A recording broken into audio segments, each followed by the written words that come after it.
Two GOP members of the Wayne County, Michigan Board of Canvassers say they were bullied and intimidated into voting to certify the county's election results for Joe Biden there. Now, their initial concern was the fact that voting totals couldn't be reconciled in 70% of absentee counting precincts in Detroit. Now, Democrats viciously attacked and threatened the GOP canvassers over their concerns, even calling them racist. Well, today, despite all of that intimidation, Monica Palmer and Bill Hartman rescinded their votes and they joined the Ingram Angle exclusively. Thank you both for being here and having the courage to speak out. I want all our viewers to see how you both were treated during this process. Watch. The stain of racism that you, William Hartman, and Monica Palmer have just covered yourself in is going to follow you throughout history. Your grandchildren are going to think of you like Bull Connor or George Wallace. And Lord knows, when you go to meet your maker, your soul is going to be very, very warm. He's unhinged. Monica, this is just the kind of harassment that you faced after your initial vote. He's a fairly prominent business person. What have you experienced since? It's continued. He's used his social media platform to repeatedly dox me, post my phone number, my home address, my email address, and encourage people to stop by my house and share their anger with me. Are you kidding me?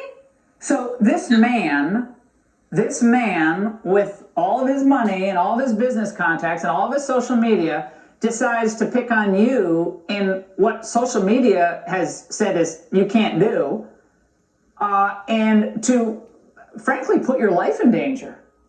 That's what he's doing. And Bill, have any of your critics looked into any of your concerns over the vote totals in Detroit that were not, in your view, adding up? Yes, they have. We've had some other people come along and look into those things. And normally when we get, when we're at the meeting, we get what's called an over-under report. And we didn't get that report this year or this time. Instead, we were given it orally and we had to record everything by hand. Well, the Washington Post is reporting tonight that one of the two Republican members of the four-member Michigan canvassing board, Norman Schinkel, said that he's leaning toward asking for a delay in the certification for the state vote, calling for an audit. Now, the board is scheduled to vote, I guess, Monday, guys. So I do think with all the potential problems, he said, if any of them are true, an audit is appropriate. Monica, tell us how important that news is, breaking news tonight, about accountability and transparency. It's starting to resonate with other officials in Michigan, it looks like. Yeah, it's absolutely needed. The purpose of the canvass is to make sure every legal vote is counted and tallied right, that you have complete and accurate documentation. And when you have a precinct that's unbalanced without an explanation, that doesn't satisfy the requirement. And that is why we initially voted no for certification. After some deliberation with Vice Chair Kinloch, he offered an audit for our unbalanced precincts. An audit, comprehensive, should be able to dig down and find the explanation of why the number of voters doesn't match the number of ballots cast. So I'm excited to see that there's a spread for this desire to see the rules followed consistently across the state. So the number of ballots don't equal the number of votes cast when you say out of balance. Is that correct? Am I stating it correctly, Bill? Yes, it is. That's what I mean by the over-under report. We want everything to balance, like your checkbook balances to your bank account. And then you can, if everything balances, then you can recount it. But if it doesn't balance, then you cannot recount it. And that's our goal, is to try and get everything in balance.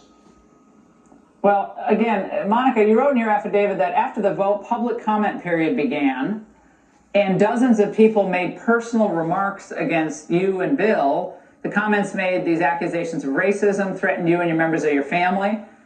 How are you and your family holding up in the face of these unconscionable threats?